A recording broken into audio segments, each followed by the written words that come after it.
tenerlo nuevamente por acá. Le damos la bienvenida al maestro Omar Rivera, Omar Antonio Rivera de León, gracias al patrocinio de ACOES, AP de Desarrollo, Asesoría de Formación Multidisciplinaria, quien hace este evento posible, y pues presentando a nuestro maestro disertante el día de hoy con el tema, con la ponencia de evaluación geriátrica forense, y pues él es máster en Psicología Forense Legal de Northern International University, Guatemala, California, Estados Unidos. En el 2017 tiene especialidad de posgrado en Psicología Forense, Instituto Superior de Estudios Psicológicos, ISEP, de Madrid, España. Certificado internacional como en Grafología Express de Mens Vanilla International Group, International Coaching y Meteority Federation ICMF. Colegio de Psicólogos de Guatemala, certificado como entrenador en psicología de testimonio del INSAE, Asesorías, Colegio de Psicólogos de Guatemala, Antigua Guatemala, especialista en posgrados de lenguaje corporal y sana crítica razonada, especializado en posgrados de neuropsicología, diplomado superior en psicología forense, especialización en hipnosis, grafólogo, maestría en psicología clínica y salud mental, licenciatura en psicología clínica.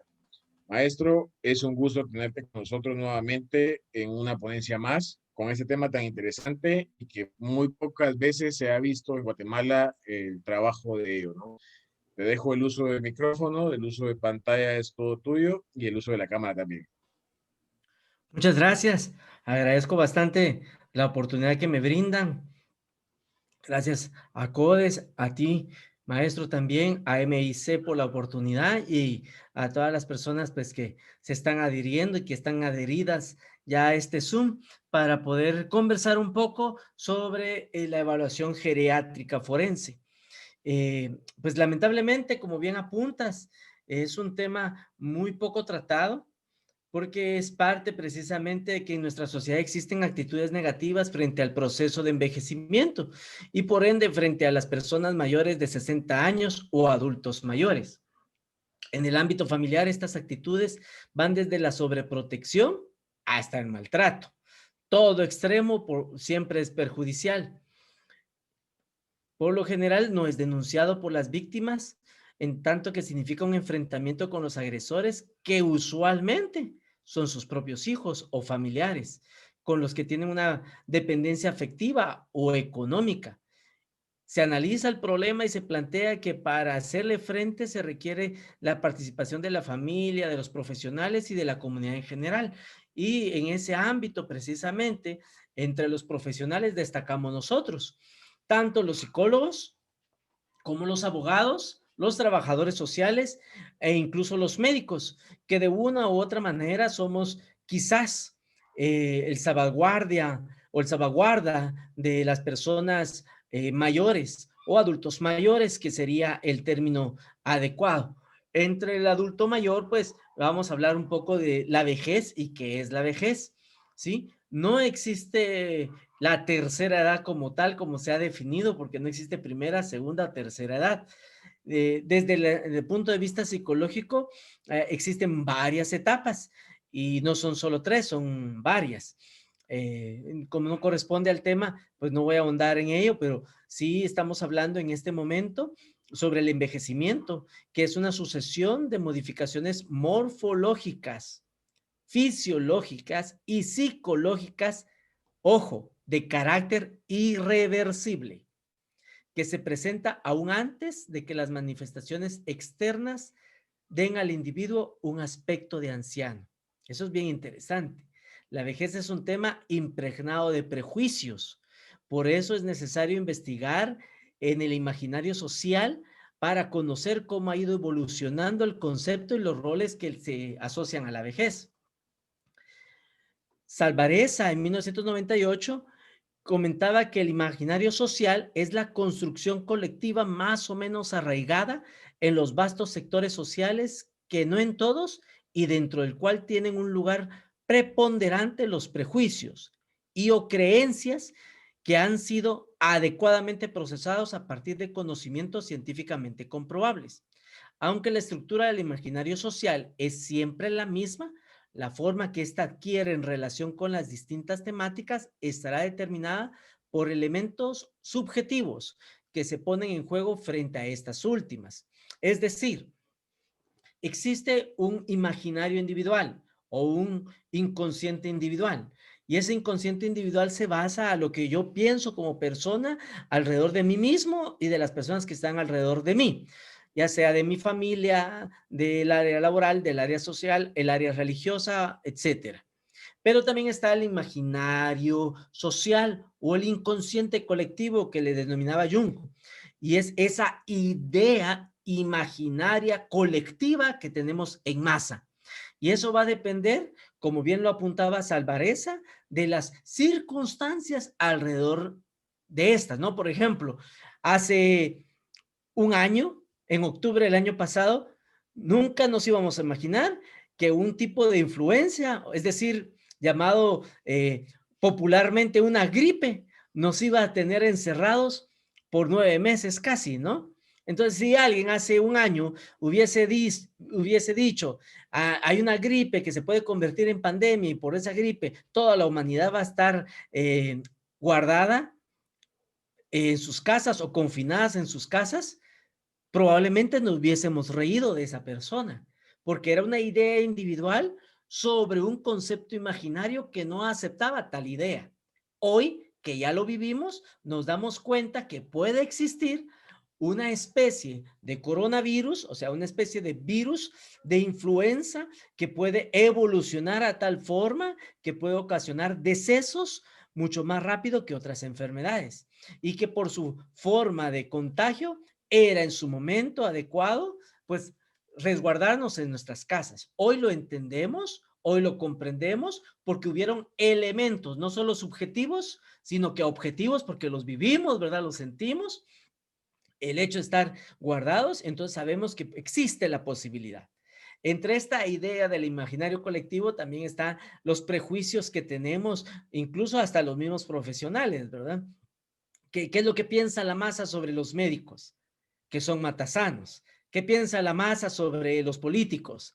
Que son tramposos, que no son de fiar. ¿Qué piensa la masa sobre los mecánicos? ¿Verdad? Que igual pueden ser tramposos o en el caso de las mujeres, el imaginario femenino considera que los mecánicos se aprovechan de su poca habilidad para entender cuestiones mecánicas, para cobrarles más, etcétera, ¿no?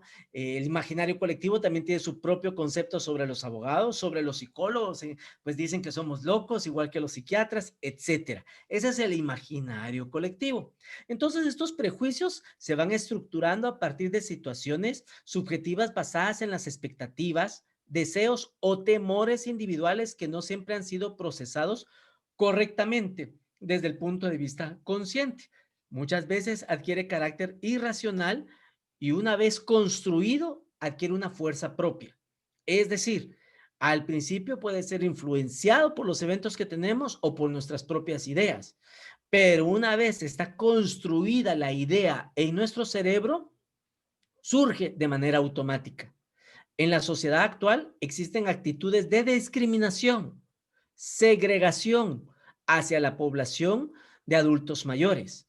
A este proceso, Salvareza lo denominó en 1998 viejismo.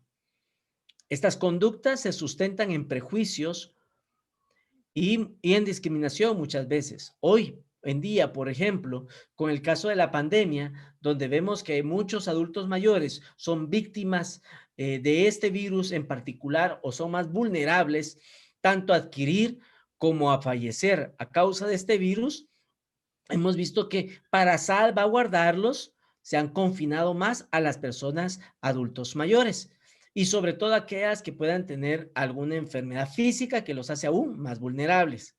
Sin embargo, esto ha sido causa incluso de discriminación por la propia familia en algunos casos y por la sociedad en otros. Por ejemplo, otro ejemplo de esto es la noción de que vejez es igual a enfermedad. No sé si usted ha escuchado o usted mismo ha dicho o ha pensado en alguna vez y ha comentado, yo no quiero llegar a viejo. ¿Por qué? Porque yo no quiero que me pongan pañales. Porque yo no quiero que me anden cargando. Porque yo no quiero que se me olviden las cosas. Porque yo no quiero que me encierren en un hospicio. Entonces, relacionamos la vejez con enfermedad. y este intento de biomedicalizar la vida humana. Hay quien afirma que detrás de toda esta problemática está la poderosísima industria farmacológica. Pues no es tema que nos compete, pero algunos pues dicen eso, ¿no? Por otra parte, la gran mayoría de los profesionales, sobre todo de la salud, y aquellos que también participan en el derecho y en las ciencias sociales en particular, participan consciente o inconscientemente de estos prejuicios y suelen estar desinformados sobre las necesidades, deseos, angustias y expectativas de los adultos mayores. Esto se ve potenciado por la falta de formación gerontológica o geriátrica en la mayoría de las universidades de nuestro país. Entonces, en el aspecto del psicólogo, por ejemplo, que es donde yo me muevo, se nos enseña la psicología del niño, se nos enseña la psicología del desarrollo, se nos enseña la psicología del adulto, del hombre, de la mujer, pero no se nos enseña la psicología del anciano. Se nos habla de las posibilidades de llegar a anciano y de las etapas que van a haber desde el nacimiento hasta que llegamos a la senectud, pero no se nos dice cómo abordar a un anciano, ¿verdad? No se nos dice qué características en especial tiene un anciano. Y desde el aspecto de las neurociencias, que hoy nos han demostrado que hay un cambio radical muchas veces o un cambio hasta permanente en otras, en el cerebro, sobre la conducta, la forma de ver y el comportamiento de algunas personas. Se suele escuchar que el paso a la jubilación tiene un impacto negativo sobre el individuo. De hecho, hay un síndrome al respecto, ¿verdad? Donde muchas personas cuando llegan a la jubilación pueden tener estallidos de depresión o de tristeza, porque en su imaginario, porque así lo maneja el imaginario social, llegar a esa edad jubilar, lo vemos en Latinoamérica como ya no me sirves, ya no me eres útil. Diferente a como lo ven en otros países del primer mundo, por ejemplo, donde llegar a la jubilación es una meta. De hecho, la persona que ya tiene 40 años comienza a sentar ya las bases de saber de que está llegando a la etapa de la jubilación. Y no asentar a las bases del ahorro, porque el ahorro lo comienzan desde los 20 años o desde antes. Las bases de que ellos saben que ya va a ir siendo el momento de ir delegando la batuta, la balestra, el conocimiento a la nueva generación que viene detrás.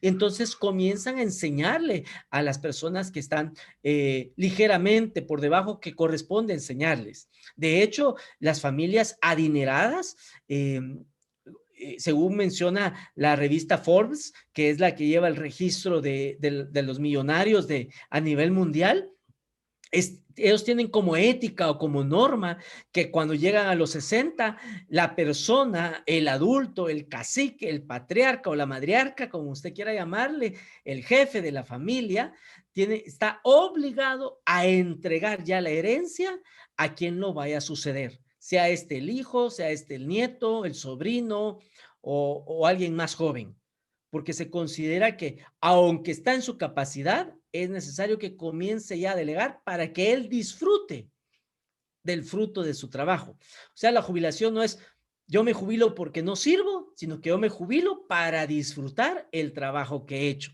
Schopenhauer lo describía de esta manera. Los primeros 40 años de vida se escribe el libro, decía él, y los otros 30 son solo comentarios de este. ¿De acuerdo? Entonces ellos vienen, viajan, disfrutan de su vida, del trabajo, del fruto de su trabajo, sabiendo que también enseñaron, instruyeron correctamente a la generación que le va a suceder. Entonces ellos se pueden ir tranquilamente a disfrutar de la vida. De hecho, por eso es que vemos que actualmente, en los países europeos, esta población es la más lastimada duramente por esta pandemia, lamentablemente, ¿verdad? Pero en los países latinoamericanos, para retomar la idea que estoy intentando explicarles, relacionamos la vejez con enfermedad, con inutilidad, con depreciación de mi vida. Y eso lo vemos muchas veces incluso hasta en los sistemas laborales, donde vemos que ya no se contratan a veces a personas adultos mayores, sin tomar en cuenta mucho de las ventajas que estas personas pueden darnos. Los prejuicios desde el punto de vista económico y laboral establecen que un anciano vale menos que un joven. Y respecto a las tareas manuales, se puede afirmar, de acuerdo a estudios realizados en Inglaterra, que el joven supera en rapidez al adulto mayor porque es más prolijo, pero el adulto mayor es más detallista, más ahorrativo, más sabio. En cuanto a la producción intelectual, existen jóvenes improductivos y otros geniales, sobre todo con esto de los sistemas de las redes sociales y de los sistemas computacionales. Pero del mismo modo, la vejez, ya que tiene otras ventajas, tiene la experiencia de la vida, la madurez, la sensatez, que puede ayudar a los jóvenes a tener también una mejor vida. Hay un proverbio en la Biblia que dice que la gloria de los jóvenes es su fuerza, pero la hermosura de los ancianos es su vejez. Algunas culturas latinoamericanas, sobre todo las indígenas, en su cosmovisión tienen el respeto al anciano, al tata, por la sabiduría que tiene. La sabiduría no es porque tiene mucho conocimiento, porque aprendió bastante o memorizó, sino porque tiene mucha experiencia, la experiencia que le ha dado la vida. Y esa experiencia se le conoce como sabiduría.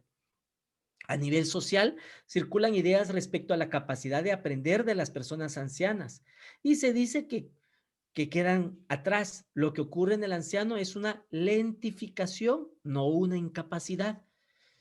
Y como se vive en la era de la velocidad y la ansiedad, sobre todo en la capital, donde todo debe ser para ayer, a veces ese ritmo que vemos en las personas mayores tiende a desesperar a los jóvenes. Hay una canción de, ay, no me acuerdo el cantante este argentino, se me escapa aquel viejo, mi querido viejo, dice, ahora ya caminas lerdo, ¿verdad? Como desafiando el viento, dice, ¿verdad?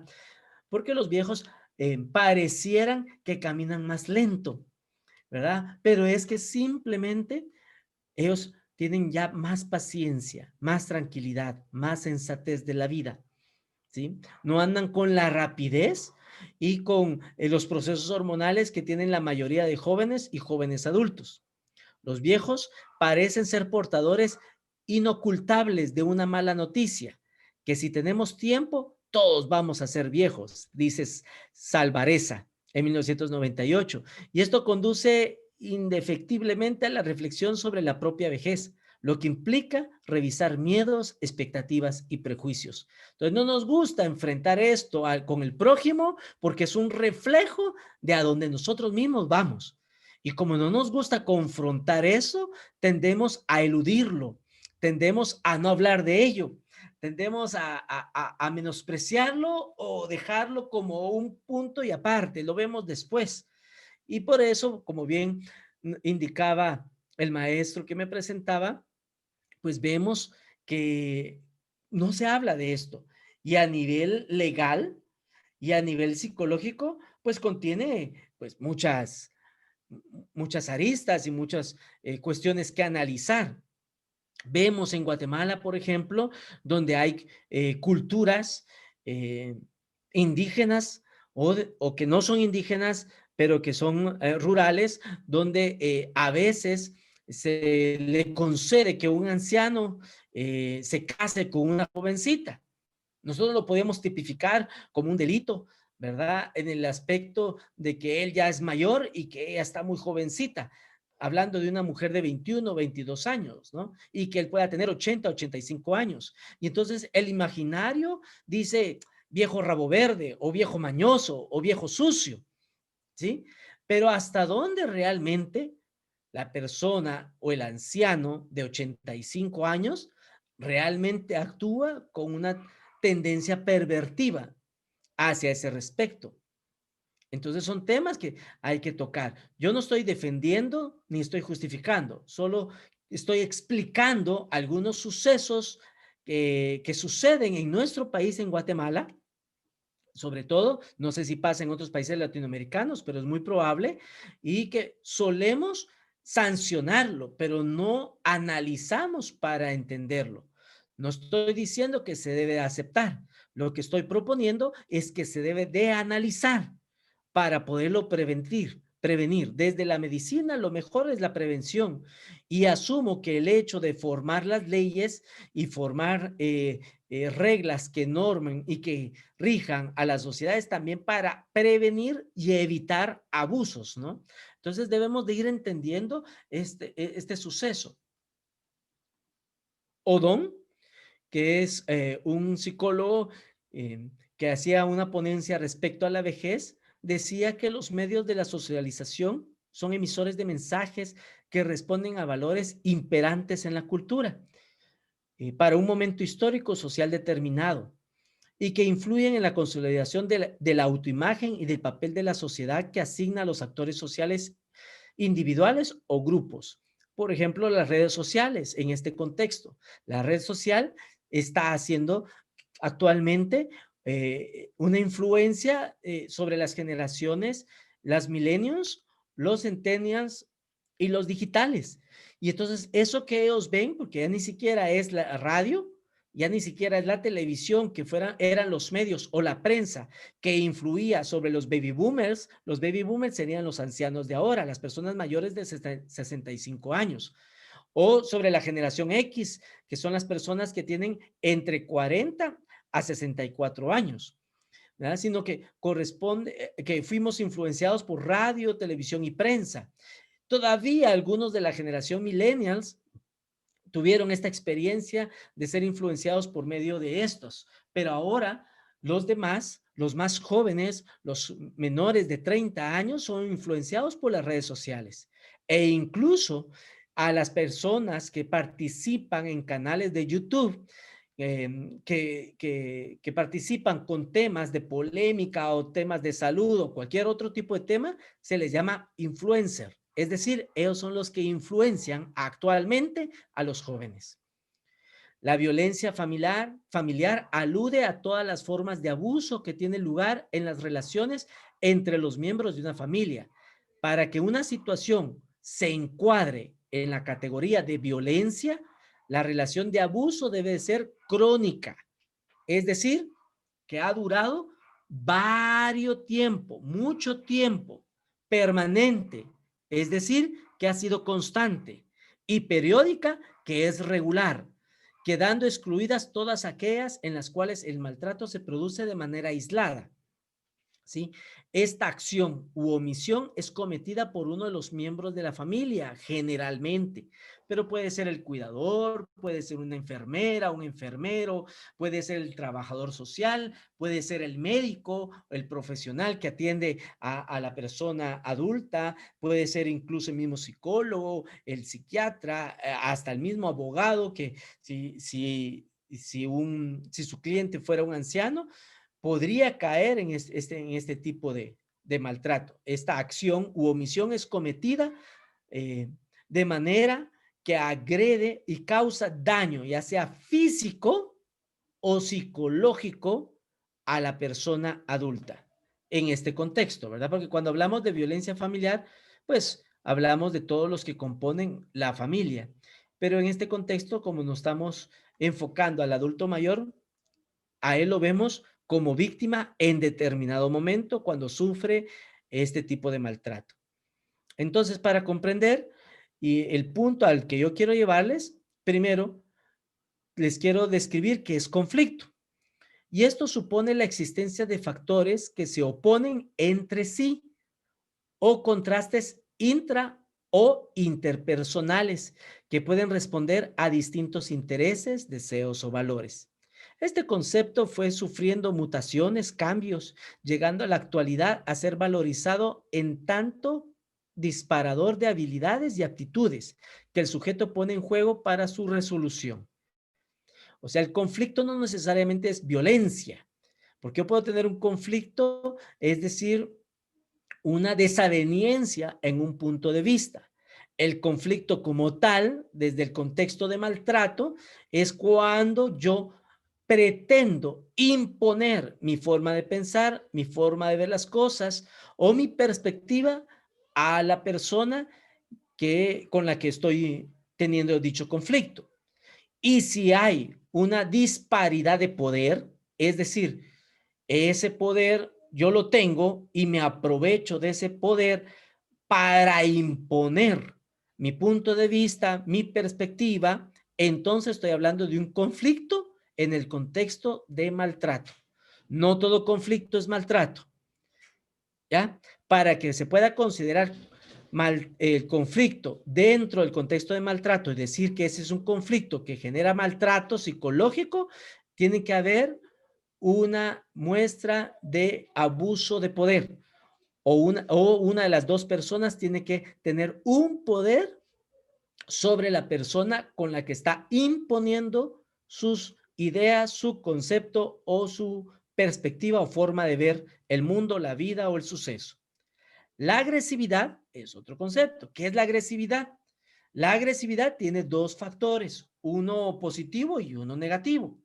Cuando hablamos, por ejemplo, de agresividad en el aspecto positivo, nos referimos a ese ímpetu, a ese deseo de avanzar, de ir, de alcanzar la meta, del objetivo. Por ejemplo, cuando decimos el vendedor es agresivo, estamos hablando de que el vendedor alcanza las metas, que se impulsa hacia el objetivo, ¿verdad? Que va hacia adelante como líder.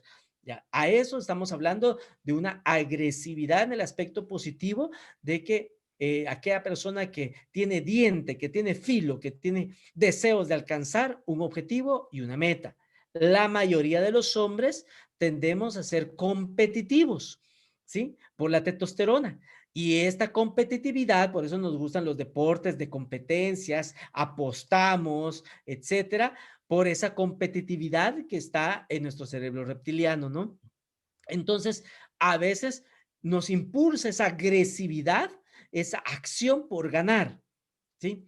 Pero en el contexto de maltrato, la agresividad sería la capacidad humana para oponer resistencia a las influencias del medio. Es decir, la agresión es la conducta a través de la cual se ejerce violencia, que puede ser motora con mi cuerpo, que puede ser verbal con mis palabras, puede ser conductual con mis actos.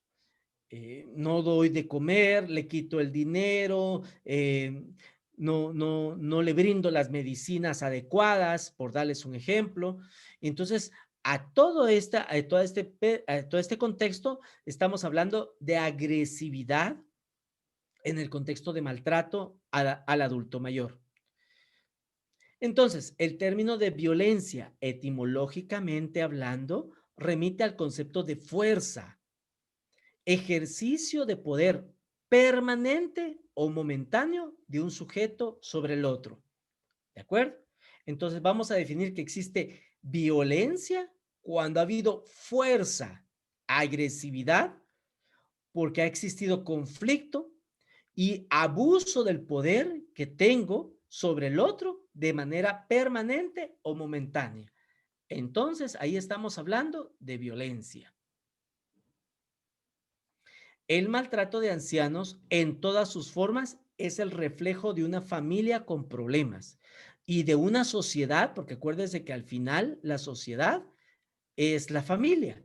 Entonces, la unión de todas las familias forma la sociedad. Y si esta familia tiene problemas, y si hay dos con problemas, si hay tres con problemas, si todas las familias tienen problemas, estamos hablando de una sociedad que directa o indirectamente no proporciona los medios para hacer frente a la lucha del maltrato. De una u otra manera lo va a solapar.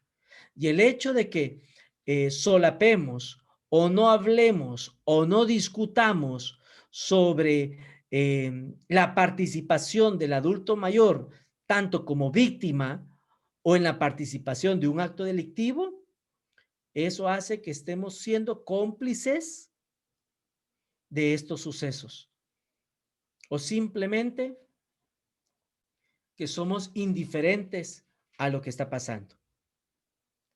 En 1991, la Asamblea General de las Naciones Unidas adoptó la Resolución 4691, que establece los principios en favor de las personas de edad bajo el lema dar más a los años que han agregado a la vida.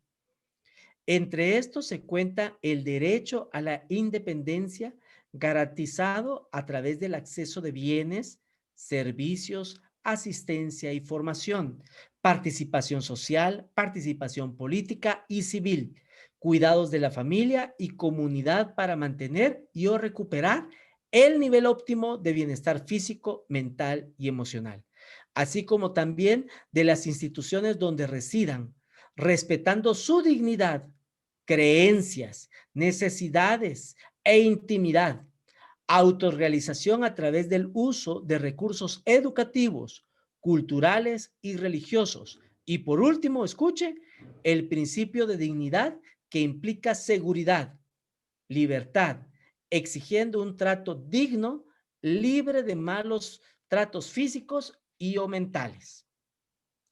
Entonces, ya desde ese momento, la Asamblea de las Naciones Unidas aportaba las bases para poder, pues, respetar la dignidad de la persona adulto mayor. Álvarez en 1997 plantea que el maltrato al viejo es toda acción voluntaria, accidental o fortuita que conduzca a una ofensa o descuido físico, psicológico, emocional, social o económico, infligido a personas mayores de 60 años por los hijos, los sobrinos, los hermanos, familiares, terceros, profesionales, la sociedad o por el medio en el cual se desenvuelve, ¿sí? En otro contexto, el grupo de estudio de Consejo en Europa en 1992 respecto a la geriatría o a la vejez o al adulto mayor, definió que el abuso a los malos tratos como el acto no accidental. O sea, hay una intención u omisión que menoscaba la vida, la integridad física, psicológica de una persona anciana o que amenaza seriamente su personalidad o afecta o daña su seguridad financiera, ¿sí? Entonces, para que tengamos pues una idea general de, de cómo puede darse el maltrato al adulto mayor. Y en ese orden de ideas, pues cómo también se debe de garantizar su valoración, su estudio y su análisis respecto al adulto mayor. En Guatemala, lamentablemente, en el aspecto ya de la psicología forense, que es el área que a mí me corresponde hablarles el día de hoy, estamos hablando de la valoración y evaluación de la persona mayor de 60 años, ¿sí? Existen protocolos para análisis, valoración y abordaje psicológico tanto de niños y niñas, adolescentes, joven adulto, ¿sí? El adulto y el adulto mayor, ¿sí? Porque no puedo yo evaluar igual a un niño que a un adulto mayor, porque los procesos son diferentes. E incluso entre la valoración o evaluación del niño y de la niña también está dividido. Está dividido entre infantil, dividido entre pubertad e inicio de la adolescencia, porque el adolescente ya se estima de otra etapa. Y cada aspecto desde la psicología forense es un protocolo diferente. No voy a valorar igual el maltrato físico del niño que el abuso sexual o que la agresión sexual o la violación sexual, que son cosas diferentes. No voy a valorar igual, la valoración del niño no va a ser la misma en el caso de guarda y custodia. ¿Con quién está mejor el niño o la niña? Si con papá, con mamá, con los abuelos, ahí también se hace un análisis, un estudio, ¿sí? Entonces, cada uno de esos protocolos es diferente. ¿Por qué? Porque conlleva metas diferentes. Entonces, para hacer un breve resumen, porque ya lo hemos hablado, yo ya lo he comentado en otras oportunidades, la valoración psicológica forense conlleva de 4 pasos generales. El primero es la entrevista, la anamnesis, ¿de acuerdo? recabar los datos generales, los antecedentes psicológicos, los antecedentes médicos, los antecedentes familiares, la historia del suceso por la cual nosotros estamos evaluando, ¿sí?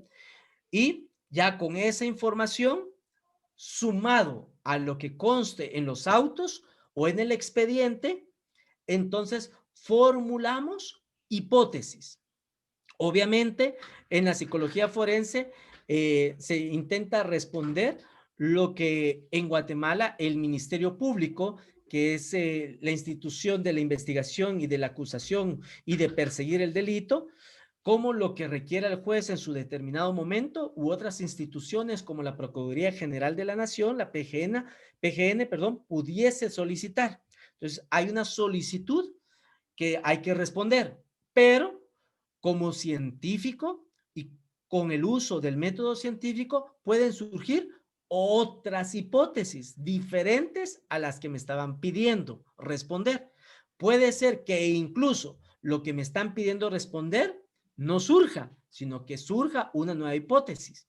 Entonces es mi deber plantear esa hipótesis y ese es en el primer momento, que es la entrevista. El segundo momento del peritaje forense, entonces sería la valoración. Y la valoración es aplicar métodos científicos validados y confiables, aceptados por la comunidad internacional y que cumpla los criterios del caso Dunner, creo que se llama, no, si no recuerdo mal, muy interesante, que sería un tema muy interesante, que son los 4 pilares por los cuales se debiese aceptar una pericia psicológica o cualquier pericia científica como medio de prueba. Para poder ser aceptado como medio de prueba tiene que cumplir esas 4 características. Entonces, bajo esas 4 características se hace la valoración. Y la valoración en el aspecto psicológico forense incluye test psicométricos o abordaje específico al tema que nos incumbe, ¿de acuerdo? Luego viene el análisis, ¿verdad? Y el cotejo de toda esa información y luego surge el cuarto paso, que son las conclusiones, que en el Código Procesal Penal guatemalteco es lo que se le hace llegar al juez. Las conclusiones tienen que ser definidas, tienen que ser claras y directas, ¿verdad? Pero todo el peritaje tiene el respaldo de la entrevista, la anamnesis, tiene el respaldo de la valoración y tiene el respaldo del análisis o el cotejo que nosotros hicimos, para que cuando vaya al foro, entonces ratifique, confirme o deniegue ese informe, donde estaré expuesto a un contrainterrogatorio por parte de las partes procesales y del propio juez sobre el peritaje que yo hice para aclarar algunos puntos que probablemente pues quieran ser aclarados o quieran ser debatidos. Ese es el proceso del psicólogo forense. Para llamarse psicólogo forense, decía mi maestro, tiene que haber estado por lo menos una vez en el foro, si no, no es forense, porque forense es aquel psicólogo que se entrenó para poder explicar sus hallazgos psicológicos ante el foro, ¿verdad? Ese es el psicólogo forense y tiene un entrenamiento específico para ello. Por lo tanto, aunque los demás psicólogos puedan tener un entrenamiento específico en la clínica o a nivel social, porque hay psicólogos sociales, etcétera, pero si no tienen el entrenamiento forense, entonces, pues no son idóneos para estar en el foro, ¿no? En cambio, si, aunque ya tenga esa experiencia, pero tiene el entrenamiento específico en lo forense, entonces eso es lo que lo convierte en idóneo. En ese orden de ideas, entonces, ¿cómo evaluamos? ¿O cómo hacemos la evaluación geriátrica? ¿Cómo evaluamos a una persona mayor de 65 años? Porque a partir de esa edad, de los 65 años en adelante, es que se le considera un adulto mayor. ¿De acuerdo?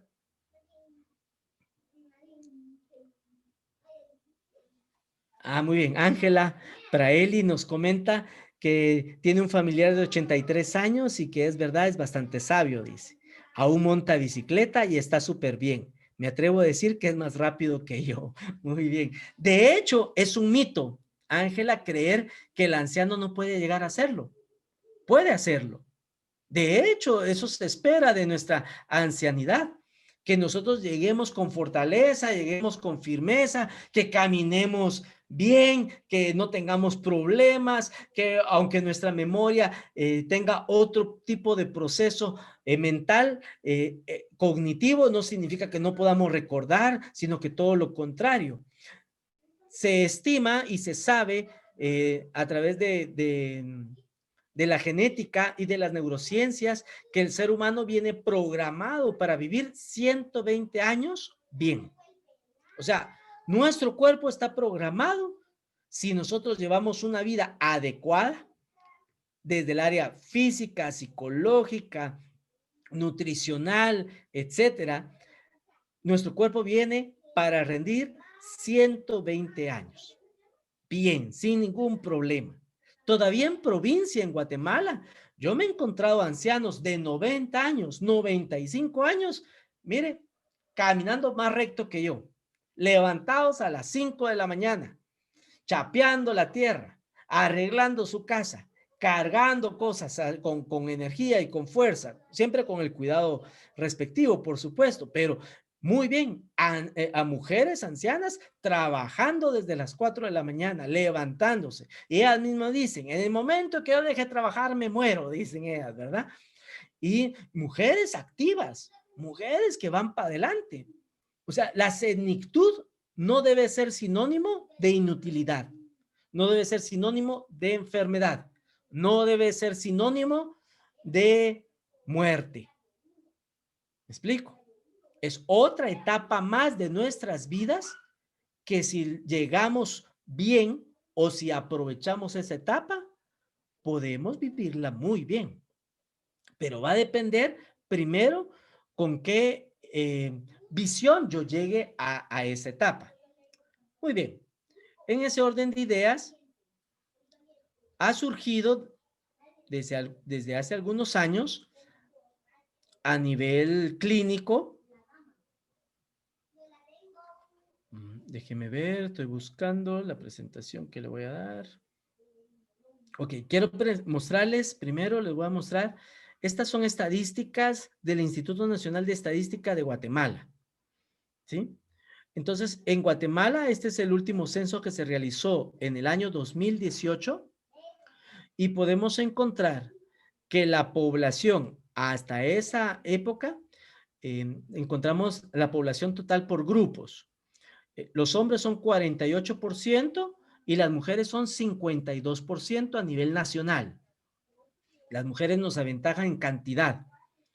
Y en población total por área de datos a nivel nacional, el área rural, el 46% y el área urbana, el 54%. O sea que hay más población en las áreas urbanas que en las áreas rurales. Pero lo que a mí me interesa compartirles es esta población total por grupos. Si ustedes pueden observar, encontramos que el 11% son las personas o los niños entre 0 a 4 años en el año 2018, hace 2 años. Entonces, la masa gruesa, si ustedes observan en Guatemala, son prácticamente jóvenes. ¿Quiénes son? Dos generaciones. Los digitales, que son todos los niños menores de 6 años, que saben manejar mejor su computadora que usted, su laptop, su iPod y todo eso, y no saben aún leer y escribir. Ellos son los digitales, porque ellos están creciendo en la era digital. ¿De acuerdo? Y luego están los centennials. Y los centennials son todos estos chicos que llegan hasta la edad de los 20 años, ¿ya? De los 21 o 22 comienzan los millennials. Entonces ya los millennials, si usted se da cuenta, aunque es la masa gruesa también, pues ya va bajando. Y encontramos que a partir de los 40, que sería la generación X, sería el 5%, luego el 4% entre los 45 y 49, entre los 50 y 54 el 4%. Entonces, hasta el 2018 la población de vejez es poca, en realidad. Según la estadística del INE, el 0% hay de 90 a 94 años, ¿sí? Ellos contabilizaron un 1% de la población en ese momento de edades entre 80 y 84 años. Es decir, la pirámide, el grueso de la pirámide actualmente son niños y jóvenes. Pero esto en 25 años va a estar revertido. ¿Sí? Es decir, solo en 20 años, el 24% de esta población se va a sumar a la población geriátrica. Entonces, ¿cómo nos estamos preparando entonces, primero individualmente para ese momento? Porque va a llegar, si no nos morimos antes, por supuesto. Pero si se nos permite la vida hasta esa edad, va a llegar. Lo único seguro que tenemos cuando nacemos es, uno, que vamos a morir y dos, que vamos a envejecer. De hecho, desde el minuto al minuto que nacemos, ya estamos envejeciendo. ¿Sí? Ya nos estamos volviendo, ya tenemos un minuto más de vida, pero eso también implica un minuto más acercándonos a la vejez. O sea que se estima que en 25 años el grueso de nuestra población va a estar en la edad adulta, en el adulto mayor. ¿De acuerdo? O sea que nos vamos a encontrar aproximadamente entre 20 años en la misma situación de cantidad de adulto mayor que se encuentra Europa. Con la diferencia que será que nosotros como adultos mayores vamos a tener el capital económico que tienen los europeos como para decir, llego a los 65 años y me dedico solamente a viajar y a disfrutar de mi vida. Esa es la pregunta. Entonces, en ese orden de ideas, ha surgido la evaluación geriátrica. Esta valoración geriátrica propuesta por varios médicos en geriatría, pero sobre todo ha sido propuesta por instituciones que abordan esta temática en particular. Compone aspectos generales que son evaluar los problemas biomédicos, los problemas mentales y los problemas sociales. ¿Con qué fin? Para conocer la condición o el condicionante de la capacidad de autocuidado y función del adulto mayor. ¿Y qué es lo que se evalúa aquí? Las necesidades no evaluadas del anciano. Primero, la institucionalización inapropiada. ¿Será que todos los adultos mayores necesitan ser institucionalizados? De hecho, hay estudios que demuestran que la propia institucionalización puede generar un deprimimiento a la salud física o psicológica del adulto mayor. Primero, porque está aislado de su familia. Segundo, porque se siente rechazado o excluido de ella. Y tercero, por esos mitos que ya les he comentado de de sentirse inútil, de sentir que no vale o de pensar que está próximo a la muerte. O aquellos diagnósticos incompletos que se le hacen al anciano. Porque a veces el médico escucha al anciano y lo valora como que fuera cualquier otro adulto, sin tomar en cuenta otros aspectos que están alrededor del anciano. O la deficiente coordinación de servicios o la sobreprescripción de fármacos. No sé si usted ha visto, por lo menos aquí en Guatemala, cuando los ancianos van a CAMIP, que es el centro del Instituto Guatemalteco de Seguridad Social, que evalúa y trata a las personas adultos mayores, vienen cada vez que van del IX como que vinieran del supermercado, con bolsas llenas, pero de medicina. ¿Sí? Entonces, vienen con todo, con 2 bolsas en cada mano y luego llenan mesitas de noche, ¿no? Para la hipertensión, para la acidez, para el reflujo, para la diabetes, para el dolor de cabeza, para poder dormir, para poder ir al baño, para después no ir al baño, etcétera, etcétera.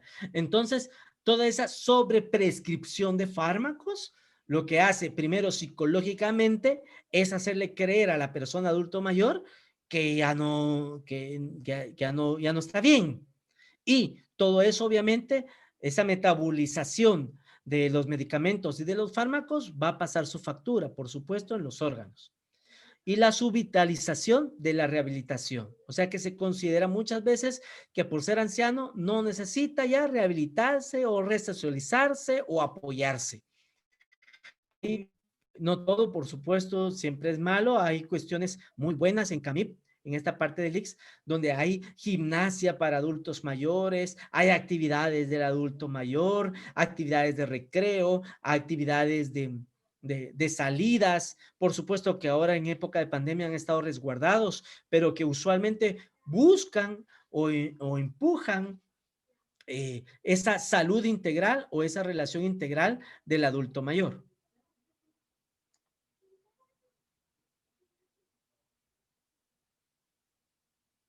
Muy bien. Vamos a ver qué más surge aquí. Permítame. Muy bien.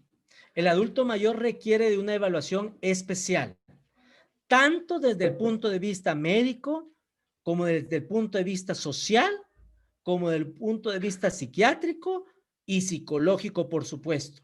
Entonces, una mujer mayor de 60 años que acude al INASIF en Guatemala, que es el Instituto Nacional de Ciencias Forenses, o al Ministerio Público, a colocar una denuncia por maltrato, por abuso o por violencia, necesita una evaluación especializada que corrobore, pero que sobre todo respalde bien el proceso de víctima que está sufriendo. Pero lamentablemente, al menos en Guatemala, el protocolo que utiliza INASIF es un protocolo pues carente de los 4 pasos que le hablé anteriormente, solo utilizan el primer paso, que es la entrevista, y el protocolo es un manual que es pues una copia de los manuales de un país, de otro país, sobre manuales de buenas costumbres de los psicólogos forenses. Entonces, es muy ambiguo y es muy general. Y el mismo protocolo utilizan para evaluar niños, niñas, adultos y, por supuesto, a la población geriátrica. Entonces, no es integral. Así, como usted sabe o quienes hemos participado en esto, sabemos que en cuestiones de familia o en cuestiones de niñez, niño, niña o incluso de adolescentes, ya sean resguardo del Estado o que estén en conflicto con la ley penal, lo ideal es hacer un abordaje multidisciplinario, porque estamos hablando de aquel que va a ser parte de la sociedad. En el caso del adulto mayor, también el abordaje tiene que ser multidisciplinario, porque estamos hablando de cualidades que ya han sido y que sirvieron a nuestra sociedad y no podemos valorarlos de la misma manera. En ese aspecto se generan 3 tipos de tipología de ancianos para los perfiles clínicos en esta área. Está el anciano sano, el anciano frágil y el paciente geriátrico. El 70% suele ser el anciano sano, que es el adulto viejo, ¿ya? Y el 20% el anciano frágil, que es el anciano de alto riesgo. Y el paciente geriátrico suele ser el 5%, ¿ya? El anciano sano o el adulto viejo es de avanzada edad, pero que tiene ausencia de enfermedad, al menos objetivable, que no se ve, que es funcional, ¿sí? Para su familia, para él mismo y para su sociedad. En el anciano frágil es una edad avanzada y alguna enfermedad u otra condición que le mantiene compensada en equilibrio en el entorno, o es que es de alto riesgo de descompensarse, o de alto riesgo de volverse dependiente. Y el geriátrico sería el de a edad avanzada y algunas enfermedades crónicas que provocan dependencia. Suele acompañarse de alteración mental y o de problemas sociales.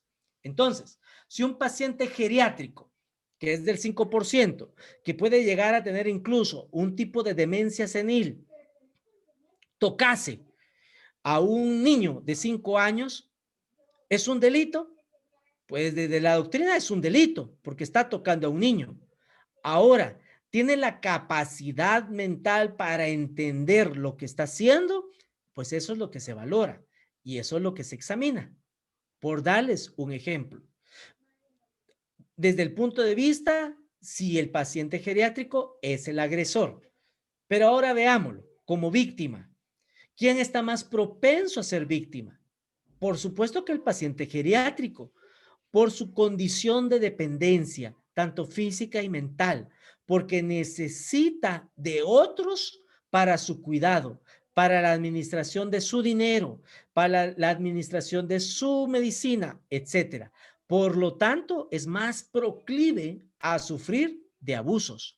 Entonces, esto hay que valorarlo y eso no está comprendido o no está considerado en los abordajes psicológicos forenses, lamentablemente, por desconocimiento. Las actividades que suelen hacer estos ancianos, el anciano sano obviamente es independiente para todas sus actividades. Entonces estamos hablando que es un anciano sano quien tocó al niño de 5 años. Entonces estamos viendo que es independiente, que tiene capacidad para todavía diferenciar entre el bien y el mal, tiene capacidad cognitiva, tiene capacidad volitiva y tiene capacidad para ejercer control y dominio sobre el niño, porque en este caso él tendría poder, podríamos considerarlo como un pedófilo incluso, porque está en esas características.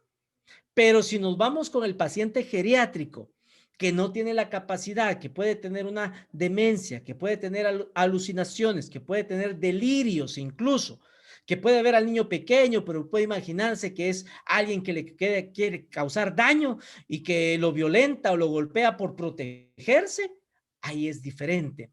Entonces, se da cuenta, no podemos evaluarlos igual, incluso aún cuando son ancianos. ¿De acuerdo?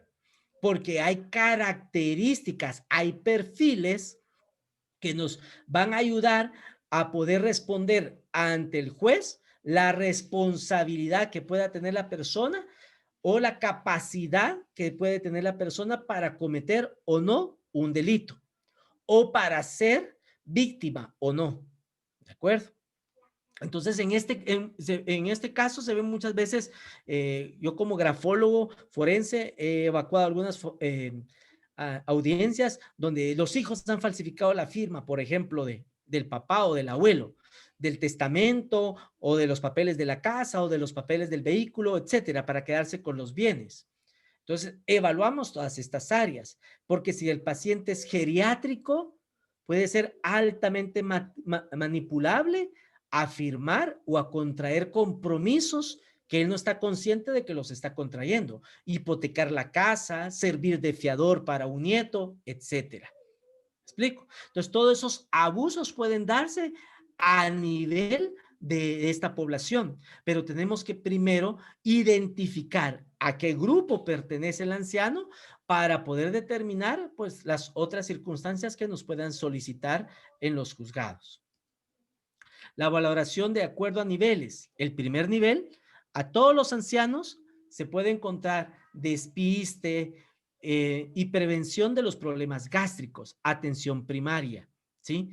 Los ancianos por lo general comen mal y beben poco. Los ancianos casi no toman agua. Si ustedes se dan cuenta, es una característica muy común del anciano dejar de tomar agua, lo que le va a ir generando problemas gástricos en el futuro y otros tipos de problemas geriátricos. ¿De acuerdo? En el segundo nivel se valora si los ancianos con problemas geriátricos tienen atención primaria y hospitalaria. ¿Por qué se valora esto?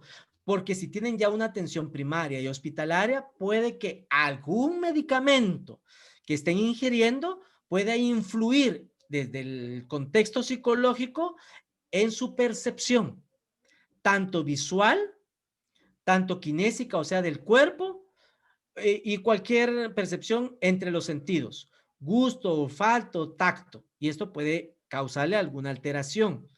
¿Ya? Algunos, por ejemplo, ancianos que toman algún tipo de medicamento, algún ansiolítico para dolores de columna, por ejemplo, puede causarles insomnio por las noches y hipersomnia durante el día. O sea que durante el día cabecean y se quedan dormidos, pero durante la noche se les va el sueño. Y este trastorno del sueño puede generar algunos problemas de en la percepción de su realidad. Por lo tanto, pueden incluso llegar a agredir, lastimar de forma física o verbal a otras personas. Por eso es importante conocer el antecedente médico de las personas que son ancianas. ¿De acuerdo? Y el tercer nivel, la valoración geriátrica avanzada o exhaustiva. Y esto ya es por un especializado para los ancianos frágiles o con problemas complejos. Lo ideal en un mundo utópico, ¿verdad? Es que las instituciones como el INASIF, acá en Guatemala, y la que corresponde a los países latinoamericanos, que son las encargadas de evaluaciones científicas forenses, pudiesen hacerlo a través de un equipo, ¿sí? Para que pueda hacer una valoración geriátrica, como indica ahí, avanzada y exhaustiva, para que pueda responder a cabalidad los fines del peritaje que conlleva el proceso legal del individuo. ¿De acuerdo? Por ejemplo, acá en Guatemala tuvimos un caso muy sonado de un expresidente o un líder de facto, el general José Efraín Ríos Montt, que gobernó por un periodo aproximadamente de 2 años, si no recuerdo mal, en Guatemala, al inicio de la década de los 80, cuando en Guatemala existía una guerra interna que han llamado conflicto armado interno. Entonces, actualmente se le estuvo, bueno, a él se le estuvo persiguiendo cuando estaba vivo por cuestiones de genocidio o crímenes de lesa humanidad. Llegó un momento que por su avanzada edad, el abogado defensor colocó ante el juzgador o ante el tribunal de sentencia de mayor riesgo A, si no recuerdo, que era el que llevaba el caso, que él ya no estaba, que ya no era capaz para poder ser sometido a juicio, porque ya su edad era muy avanzada. ¿Qué había que hacer ahí? Una valoración geriátrica avanzada y exhaustiva. Y esta es compuesta por psiquiatras, neuropsicólogo, trabajador social y médico geriatra, porque es el especialista en pacientes geriátricos. ¿De acuerdo? Entonces, ahí hubiésemos tenido un buen resultado de peritaje, compuesto por un equipo multidisciplinario. Sin embargo, acá en Guatemala solo fue evaluado por un psiquiatra, que no digo que haya sido malo, pero obviamente la visión y que tuvo solo un psiquiatra a que lo tenga un equipo multidisciplinario es diferente, ¿verdad? Y además solo fue una entrevista creo que de 1 hora, si no estoy mal, ¿verdad? Entonces no fue una valoración profunda. Entonces quedan dudas y quedan más debates que responder muchas veces en los juicios. En cambio, si se hace una valoración completa, las respuestas son más claras y las lagunas son pocas. Muy bien. Vamos a avanzar entonces. La valoración geriátrica en el primer nivel es identificar la identificación si el anciano es frágil o no, ¿verdad? Si es un anciano sano o un anciano frágil. Y la fragilidad se define en su disminución de la resistencia de las reservas fisiológicas del adulto mayor ante las situaciones estresantes, a consecuencia del acumulativo desgaste de los sistemas fisiológicos. Cuando mayor sea el riesgo de sufrir efectos adversos para la salud como caídas, discapacidad, hospitalización, institucionalización o muerte. Muchas veces se cree que porque el anciano ya es anciano se tiene que caer. Y cuando llevan a los ancianos con el médico y le dicen al médico, es que fíjense que, y le pasó algo a su papá, o a su mamá, o al abuelo, o a la abuela, pues nada más se cayó de una forma despectiva, como que es esperable que los ancianos se caigan. No, si hay caídas, ya es el aviso o es el síntoma de que algo a nivel físico o neuropsicológico no anda bien. Por lo tanto, hay que evaluarlo inmediatamente. En mi clínica, yo como neuropsicólogo he evaluado muchos de estos casos y es importante la evaluación temprana para un diagnóstico rápido y de esa manera poder evitar muchos problemas, pero a veces como no se toma con seriedad, se expone a veces a los ancianos a accidentes cerebrovasculares o eventos cerebrovasculares o a otros sucesos que pueden dañar su estado físico y mental. Entonces, acá pues se nos define cómo es desde la perspectiva clínica, los aspectos que el médico debe analizar para definir la fragilidad del anciano. Y a esto se le llama síndrome clínico de fragilidad. Algunos síntomas son debilidad, fatiga, anorexia, ¿verdad?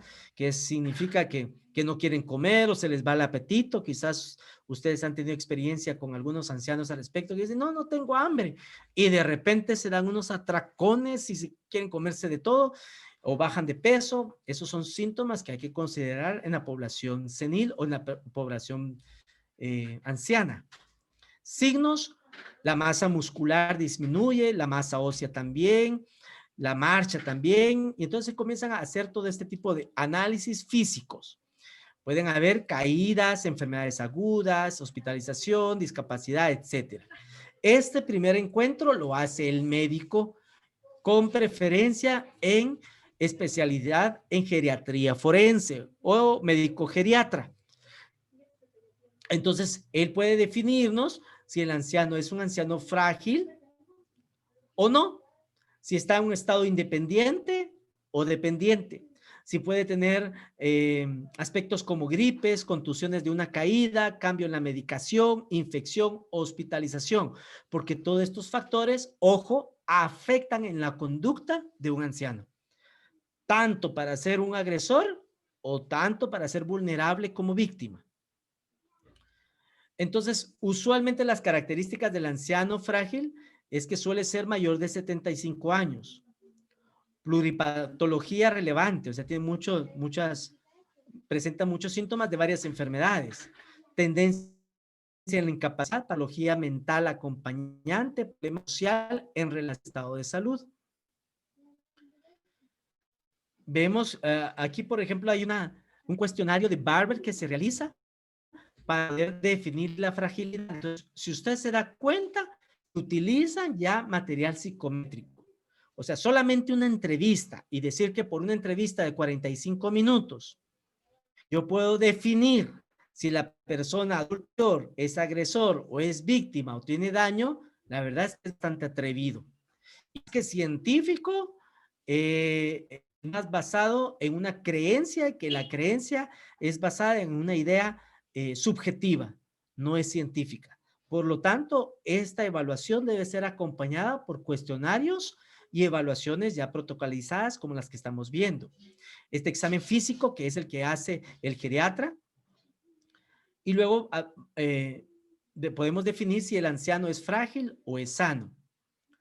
Esta valoración geriátrica tiene el proceso de diagnóstico, ojo, es multidimensional porque abarca todas las dimensiones, pero si él solo va porque tenemos problemas de saber si él firmó o no firmó el cheque, por supuesto, pero tenemos que hacer todo este proceso de diagnóstico para entender si la persona está en pleno uso de sus facultades mentales o hay afectos físicos, afectos medicamentosos o afectos propios de su edad que puedan estar distorsionando su capacidad cognitiva y su capacidad para tomar decisiones. Por eso es multidimensional, es interdisciplinario y es para cuantificar ¿qué cosa? Capacidades y problemas que puede tener la persona. Y nos sirve obviamente ya desde el aspecto clínico para planificar un tratamiento o darle una continuidad o incluso para hacerle ver al juzgador las características de un daño profundo que pueda haber para las consideraciones de la reparación digna que pueda haber en su momento. ¿Sí? Entonces, esto es en lo clínico, me voy a saltar un poquito toda esta parte clínica, porque esto es a nivel ya de lo que hacemos. Entonces, lo que se hace en los componentes de la valoración geriátrica integral son la valoración clínica, que son todo esto que ya les mencioné de forma general, enfermedades, repercusiones en el estado de salud, complicaciones, posibilidades terapéuticas, evaluar presencia de síndromes geriátricos y luego ya con eso nos vamos a la valoración funcional, el grado de autonomía que pueda tener la persona. Y ya con esa información, imagínese usted, ya hacemos la valoración mental. O sea que lo primero que tiene que haber es una excelente valoración clínica geriátrica que nos determine una valoración funcional. Con eso, el psicólogo forense ya puede determinar el estado cognitivo y emocional de la persona, ¿sí? Y ya con esa información, el trabajador social puede hacer su valoración social. Si usted se da cuenta, son 4 componentes generales los que tienen que acompañar una valoración psicológica y desde el contexto jurídico del anciano o del adulto mayor. Por lo tanto, solo decir que una entrevista de media hora, y permítame que se lo repita nuevamente, pero para que quede claro, es suficiente para determinar o responder las situaciones jurídicas del individuo, no solamente atenta con sus derechos, sino que atenta probablemente con su propia libertad si la persona está siendo acusada o con su desprecio si la persona es la posible víctima. Como víctima o como agresor, merece una buena defensa y un proceso, un debido proceso con todo el rigor de la ley, pero por supuesto también con toda la evidencia científica que pueda apoyarle o respaldarle. Y eso conlleva estos 4 aspectos generales: la valoración clínica, la valoración funcional, la valoración mental y la valoración social. ¿De acuerdo? Y obviamente el uso de instrumentos de valoración que cada uno de estos profesionales hará en su momento y explicará en el foro respecto al uso de esos instrumentos. Como en la valoración clínica, el conocimiento de medicina geriátrica. Entonces vemos, ¿quién hizo la pericia médica del anciano? Ok, veamos quién lo firma. Ahí dice que es médico, ok. ¿Qué médico? Dice que es médico tanatológico. ¿Quién es un médico tanatológico? Pues el médico que se dedica a la muerte, no es geriatra. O vemos qué especialidad tiene, es pediatra y que está analizando a un anciano. O es ginecólogo, o es médico general. No, debe tener el conocimiento geriátrico, porque si no conoce de medicina geriátrica, ¿qué evalúa? ¿Cómo lo aborda? Puede tener el conocimiento general, pero van a haber cuestiones específicas que se le van a escapar porque no tiene la expertise, no tiene el conocimiento. Entonces, lo primero para determinar la idoneidad de un peritaje en el aspecto clínico es que tenga conocimientos de medicina geriátrica. Obviamente después, en la historia clínica, en los enfoques de los problemas, los síndromes geriátricos, por eso tiene que ser conocedor de esto, y la evaluación de la dinámica de las prescripciones médicas que pudo haber tenido anteriormente la persona, para entender si actualmente eso ha influenciado en el comportamiento o en la conducta del individuo. ¿Sí? Estas son algunas de las, ya del proceso que hace el clínico, que no lo vamos a saltar porque es muy largo y es parte de la medicina del médico, ¿verdad? Entonces no me corresponde. Yo se lo podría explicar, pero es mejor que lo explique el profesional adecuado a ello. Entonces, se lo comento de manera general para que conozcamos el proceso. Mire todo el proceso de la valoración. Y hasta aquí comienza la valoración funcional. Y esta valoración funcional también se hace en base a lo que la persona nos remita o nos remita también la familia. Función es la capacidad para llevar a cabo por sí mismo una actividad o un proceso.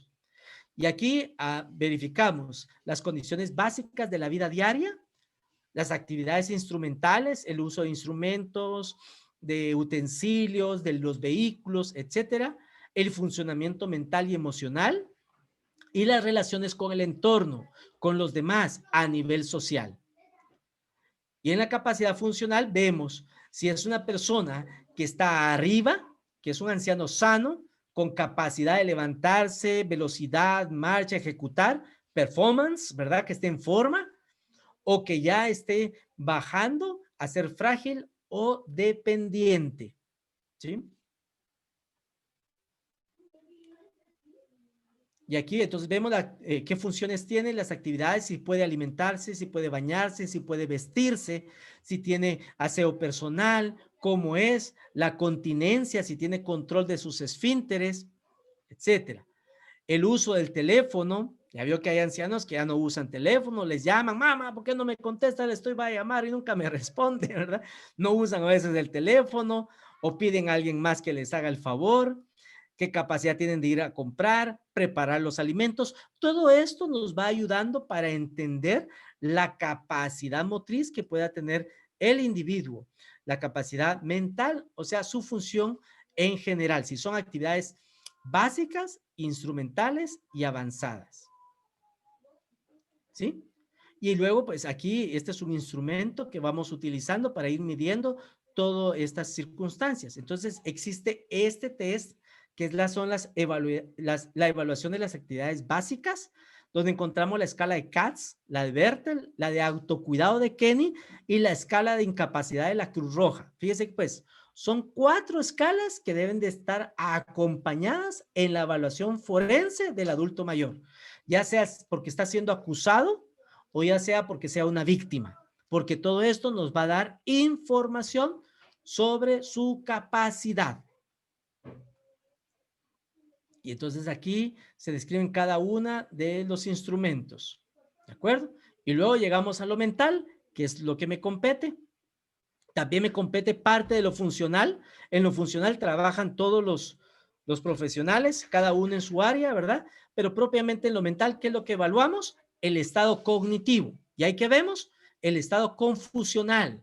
Si entiende lo que está viviendo, si entiende lo que le está pasando, si está ubicado en tiempo, espacio y lugar, si hay posible demencia, si hay deterioro de la memoria, si hay cambios asociados al envejecimiento.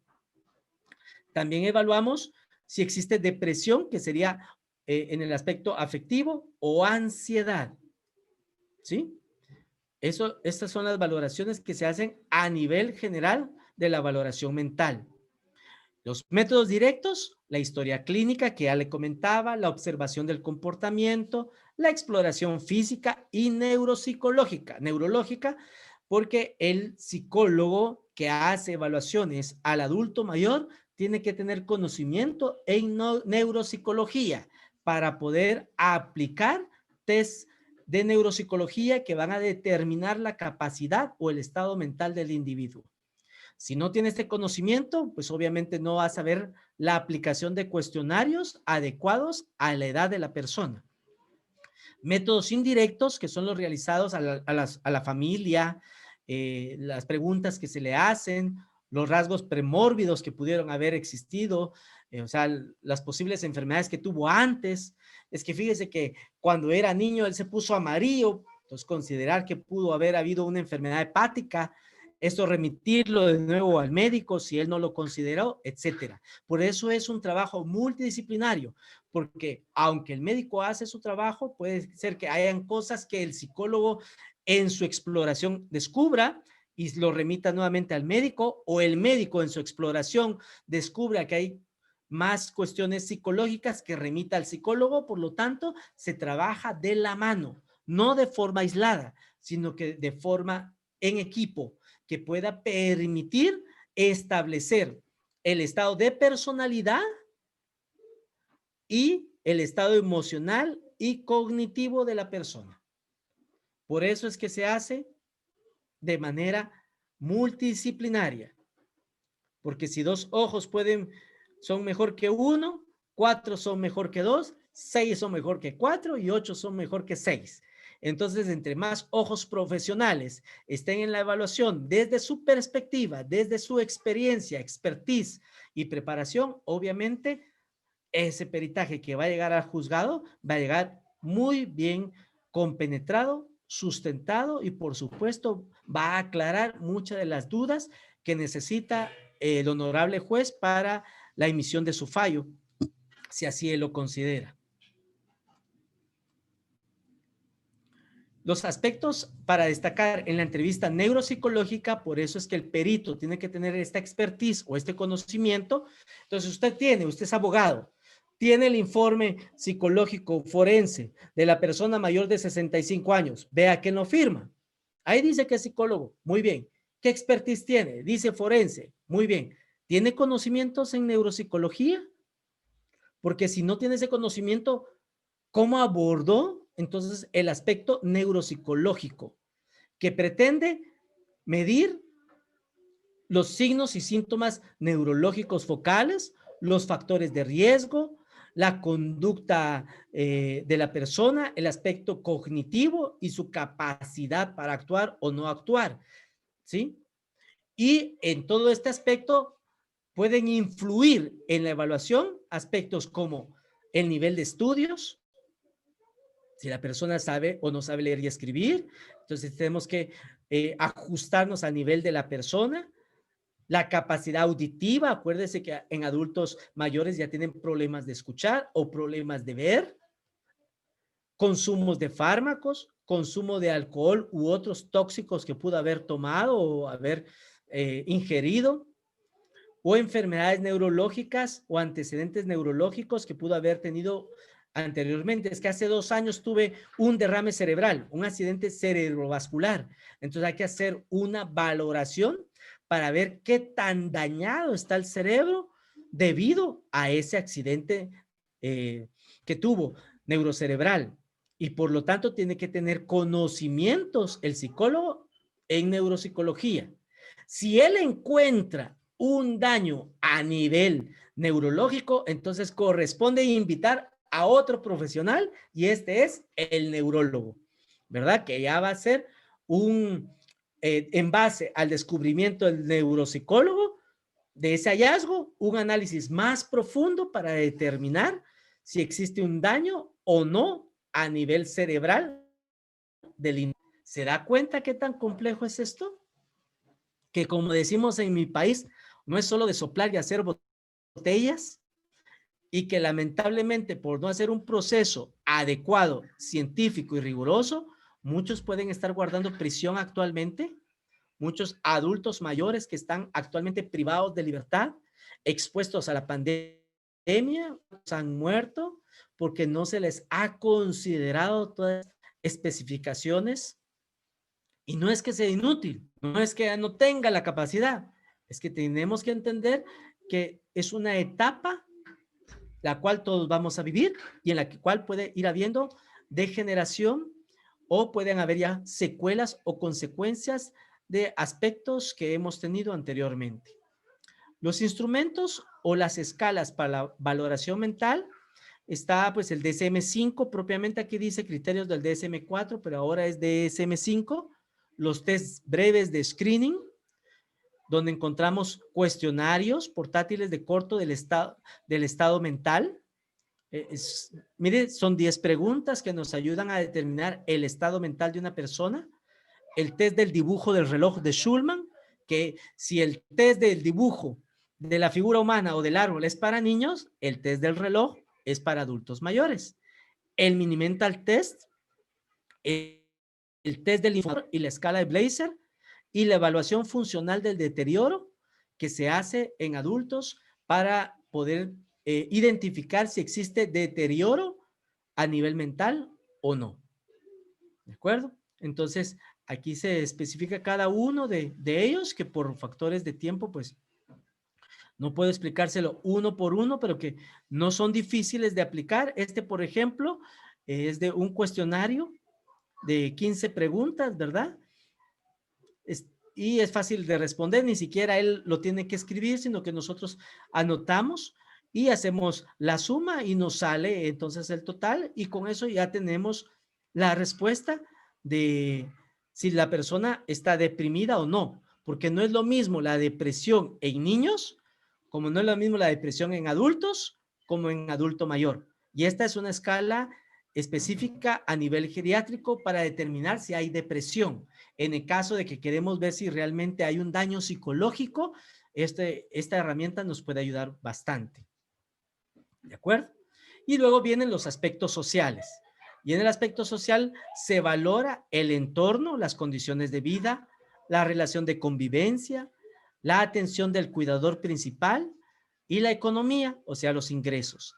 Esta valoración es la que hacen los trabajadores sociales o es la que tendrían que también que hacer la investigación, el Ministerio Público o el ente investigador para poder entender las generales del individuo, para poder comprender la denuncia o la comisión del delito, si así fuese el caso. ¿De acuerdo? Hasta el momento, ¿tienen alguna duda, pregunta, comentario o sugerencia? Espero no agotarles con tanta información.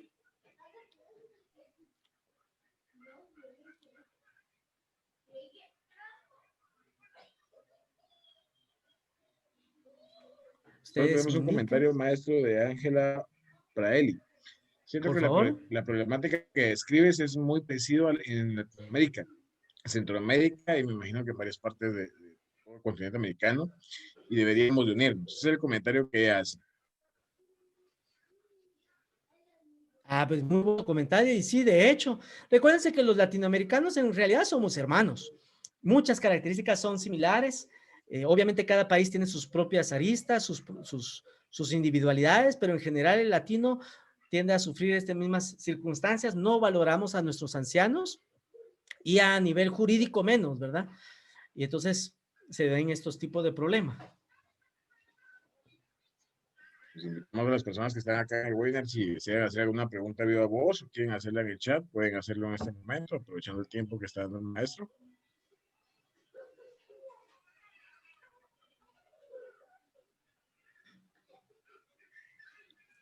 Creo que no hay ninguna, creo que todo les está Oh, quedando claro, maestro. pues yo espero o todo quedó claro o no me entendieron nada, decía mi maestro, entonces yo espero que haya sido todo claro. Acá en aspecto de Guatemala, yo quiero compartirles este pequeño afiche. Obviamente los abogados conocen mejor de esto que los psicólogos, ¿verdad? Pero acá en Guatemala existe la Secretaría de la Mujer y el Análisis de Género. El organismo judicial, por medio del acuerdo número 69, diagonal 12, de la Presidencia del Organismo Judicial y de la Corte Suprema de Justicia, se creó la Secretaría de la Mujer y Análisis de Género, con la finalidad de coordinar, asesorar y orientar en aspectos relacionados con el enfoque de género dentro del organismo judicial, identificando las necesidades de la sensibilización y capacitación, así como el seguimiento de los acuerdos y compromisos internacionales e internacionales, ¿verdad? Y el análisis y divulgación de las estadísticas judiciales desagregadas por sexo para contribuir a la igualdad de mujeres y hombres y a la no discriminación de género en la administración de justicia y en el funcionamiento interno del organismo judicial. Y aquí brinda la dirección, pero lo que yo quiero compartirles es esta parte. Aquí resume quiénes son las personas adultas mayores o de la tercera edad, así se dice aquí en Guatemala, pero que a nivel técnico es personas adultos mayores y incluye los aspectos de que pueden ser maltrato. Maltrato físico sería golpear, empujar, amarrar, pellizcar u otro daño producido por el uso de la fuerza. Por ejemplo, acá en Guatemala la semana pasada se dio un caso muy sonado donde pues un médico le somató la puerta a una persona adulto mayor. Si vemos desde este panorama, golpear, empujar, amarrar, pellizcar u otro daño producido por el uso de la fuerza podría considerarse entre esta parte, ¿verdad? ¿Qué sería el maltrato emocional? Incluye amenazas, insultos, gritos, humillaciones, darle órdenes o tratarle sin el respeto que merece. Negligencia, no darle sus alimentos y medicina en la cantidad y hora que, de acuerdo a su condición de salud, lo requieran. También cuando no se les brinda la debida atención médica, higiene o recreación. Abuso de sus bienes, cuando alguien más hace uso de su dinero, cheques, bienes materiales o pertenencias sin su conocimiento. Y abuso sexual, forzarles a realizar actos sexuales en contra de su voluntad, ¿verdad? Si enfrenta violencia por parte de su pareja, hijos e hijas, nietos, nietas, sobrinos, sobrinas, etcétera, la ley para prevenir, sancionar y erradicar la violencia intrafamiliar faculta a las y a los jueces para otorgar medidas de seguridad como las que se describen acá. Pero lo que yo quería, pues que viésemos al menos en la jurisprudencia de nuestro país, considera maltrato a adultos mayores estas partes, ¿no? El maltrato físico, el maltrato emocional, la negligencia, el abuso de sus bienes y el abuso sexual, para que usted lo tome en consideración, ¿verdad? Y aquí, bajo estos parámetros, es que el psicólogo forense entonces hace el análisis de respectivo, mejor si fuese multidisciplinario, para determinar todos estos aspectos que ya hemos hablado. Así que, pues ustedes me indican si tienen alguna duda, pregunta, comentario, sugerencia. Sí, tengo una consulta. A ver, Mildred. Lo que es, digamos, a veces hay personas que internan a sus papás o a personas de la tercera edad en asilo de ancianos. ¿Eso también es algún problema? Si la persona no lo hace con su consentimiento, sí. Porque como ya lo vimos, cualquier uso o abuso sin el consentimiento de la persona puede considerarse un maltrato. Entonces la persona tiene que estar, la persona que va a ser recluida o institucionalizada, tiene que querer hacerlo. Ah, muy bien. Muchas gracias. Para servirle. Ahora, en el caso de que la persona tenga ya una demencia o no esté en su capacidad cognitiva para poder decidir, entonces primero habría que determinar el estado de interdicción.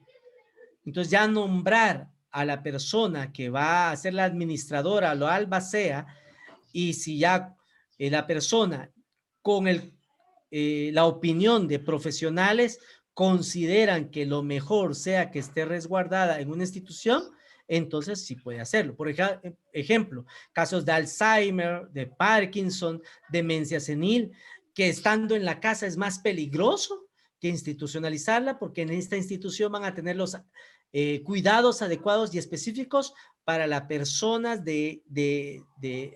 con esta característica médica o esta característica clínica, ¿verdad?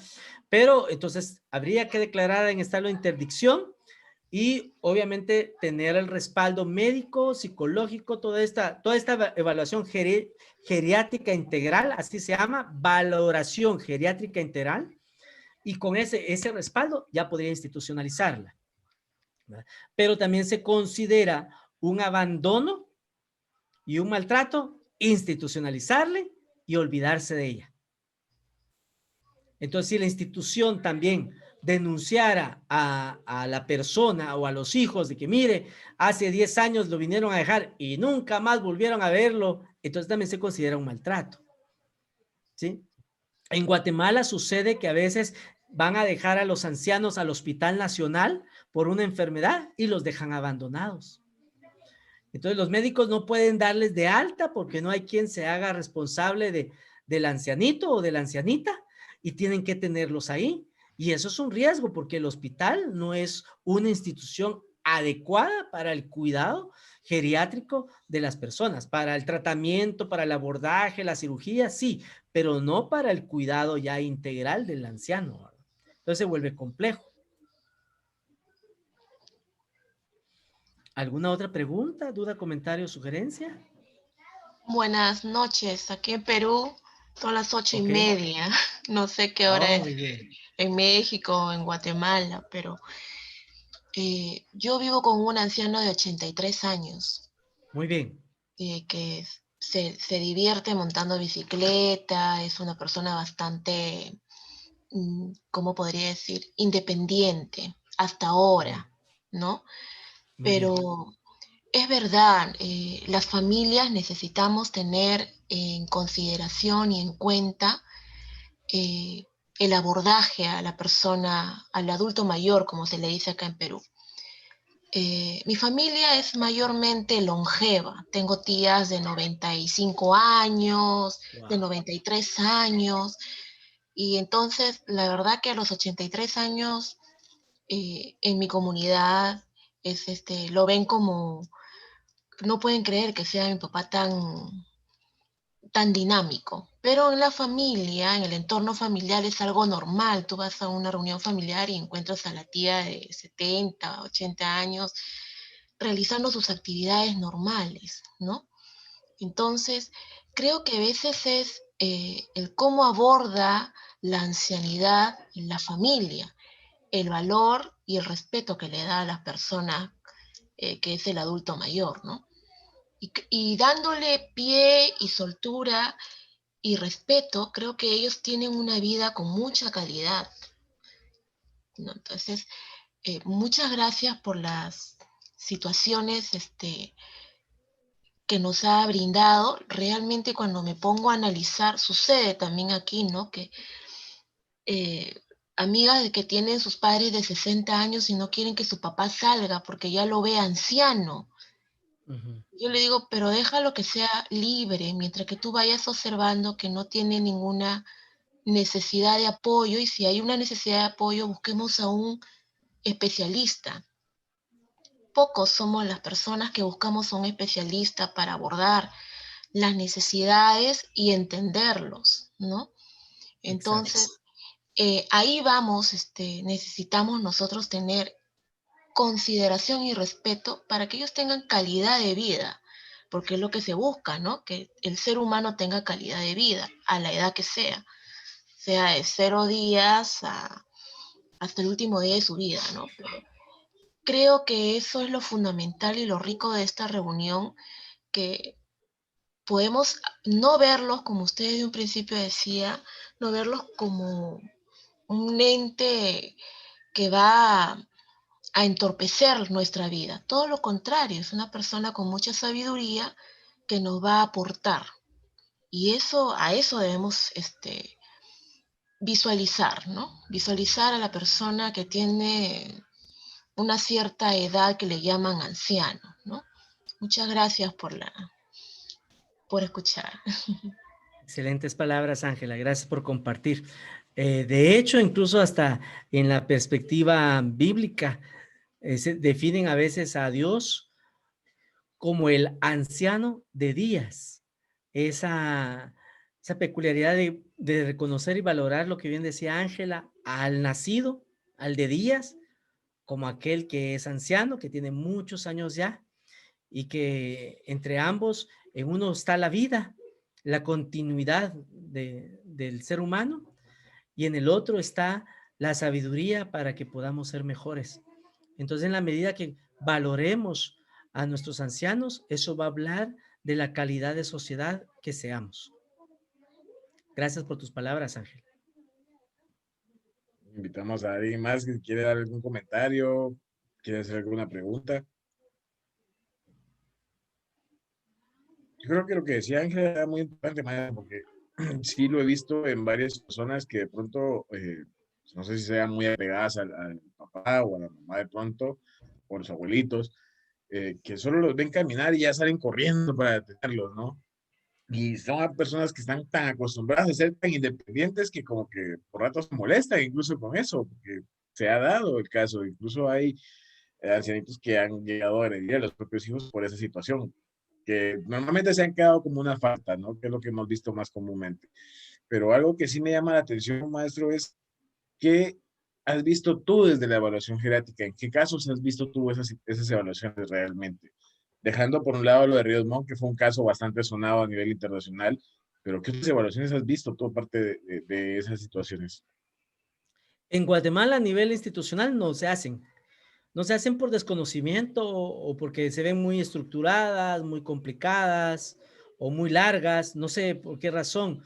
Igual que la autopsia psicológica forense, porque la autopsia psicológica forense también es multidisciplinaria y en Guatemala creo que solamente 2 veces se ha practicado, pero en general a nivel de institucional, que yo sepa que ha intervenido el INASIF o la PGN o el Ministerio Público en este tipo de valoración, que yo sepa, no. Yo sí participé independientemente con un equipo en una valoración que era necesaria para definir si realmente había interdicción de un adulto o no, porque la disputa era de que el hijo había manipulado a, para la prueba para que saliera con incapacidad, pero los otros hijos decían que sí tenía capacidad, ¿verdad? Entonces, como existía la duda, entonces la defensa presentó una valoración integral donde ya iba un equipo multidisciplinario valorando precisamente esta incapacidad de la persona o no. Entonces, en mi experiencia, a nivel de juicio, una vez se ha practicado de forma de prueba de parte, pero en las instituciones que yo sepa no lo manejan, no lo manejan y es lamentable porque es una valoración muy rica, la verdad es que no lleva mucho tiempo, lo que pasa es que sí lleva varias personas, pero en el aspecto del INASIF, que es la institución gubernamental o no, o que tiene el poder de hacerlo acá de oficio en Guatemala, pues cuenta con todo ese personal, porque tiene médicos, tiene psicólogos, tiene trabajadores sociales, entonces solamente es que lo hagan en equipo, ¿verdad? Pero en realidad no lo hacen, ¿verdad? Entonces se pierde mucha información y lamentablemente eso puede, pues, afectar a las personas involucradas, a los sujetos procesales, porque no es como que se hubiera hecho una pericia adecuada. Estuve participando antes de que entráramos en confinamiento y en cuarentena en una valoración también multidisciplinaria para valorar la responsabilidad de una persona de 95 años que lo estaban denunciando de abuso sexual hacia una niña de 7 años, que al parecer, según indican, él ha sido el maestro del pueblo, ¿verdad? Ahora es jubilado, entonces todos le llaman como el profe, entonces él tiene la característica que saluda a todos los niños de beso y abrazo. Pero la cuestión es que esta niña en particular le dijo a su mamá que este señor, eso es lo que narra la señora, la había encontrado en la calle, la besó y que le tocó sus glúteos, dijo la niña, ¿verdad? De 7 años. Entonces, estábamos precisamente haciendo la valoración para determinar todo esto, la capacidad que pueda tener el adulto, si existe un perfil de pedofilia o no, ¿verdad? Para poderlo presentar, pero en eso entramos en cuarentena, ya no lo hemos realizado, estoy esperando todavía el llamado, va a ser un caso muy interesante, ¿verdad? A la hora que se lleve a juicio y va a ser un bonito, de repente si se da un momento de estudio para poderlo compartir cuando ya sea caso juzgado, ¿verdad? Bastante, porque aquí te vas a encontrar con dos posturas, la geriátrica y la infantil. Entonces va a ser Sí, muy porque, amplio el ajá, espacio de evaluar. claro, y ambos grupos son vulnerables, ¿verdad? Y entonces ahí, entonces bien interesante, bien Bastante, interesante. bastante. Ese caso estaría bonito de análisis para una cuestión ya cuando sea cosa juzgada. Concuerdo Sí. contigo totalmente. Y en el lado Perfecto. social, maestro, ¿has visto algunas evaluaciones geriátricas?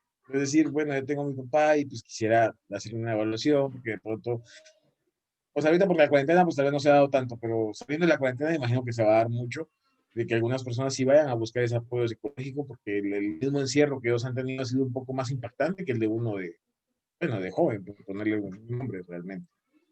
Pues de hecho, Felipe, ya se están haciendo a nivel clínico, sí lo estamos haciendo, sí se hace casi todos los días. De hecho, a partir de lo de la pandemia y de aquí en Guatemala, el pico más fuerte fue en junio. Entonces, muchos hijos preocupados porque no todo es malo también, ¿verdad? Hemos hablado de los extremos, ¿verdad? Pero gracias a Dios sí existen muchos hijos preocupados por sus padres, ¿verdad? De adultos mayores y han acudido a consulta precisamente para poder ayudarles a sus padres, ¿verdad? A fortalecer el sistema inmunológico, algunos que han tenido antecedentes de diabetes, hipertensión y como son población vulnerable ante el virus, han querido que se les atienda a tiempo para poderles prevenir cualquier contagio y si hay un contagio, saber cómo abordarlo. Entonces, todo lo contrario, fíjate que sí, a nivel clínico, a nivel privado, sí hemos tenido bastante trabajo. Entonces yo sí, junto con otro médico geriatra, hemos estado haciendo el trabajo eh, en conjunto y sí hemos tenido bastante trabajo, porque como bien comentás, también viene el estado mental, ¿verdad? Las personas que han estado encerradas por mucho tiempo, algunos aún todavía ni salen. O sea que aunque ya se levantaron acá en Guatemala el estado de calamidad y la cuarentena, hay padres que no dejan salir a sus, perdón, hijos que no dejan a salir a sus padres. Y los propios adultos dicen, yo no quiero salir porque no me quiero seguir exponiendo, porque la forma como se abrió en Guatemala fue muy desordenada, ¿verdad? Entonces sí hay todavía muchos adultos que no salen.